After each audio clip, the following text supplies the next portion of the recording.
నా ప్రియ సఖివే నాలో భాగస్వామివై యేసును వెంబడించు సహవాసివై అంతము వరకు నీకు తోడయుండి క్రీస్తుని నీడలో ఫలించెదము.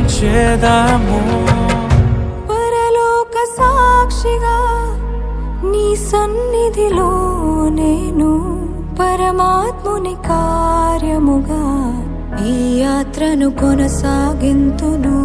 పరలోక సాక్షిగా నీ సన్నిధిలో నేను పరమాత్ముని కార్యముగా ఈ యాత్రను కొనసాగింతును.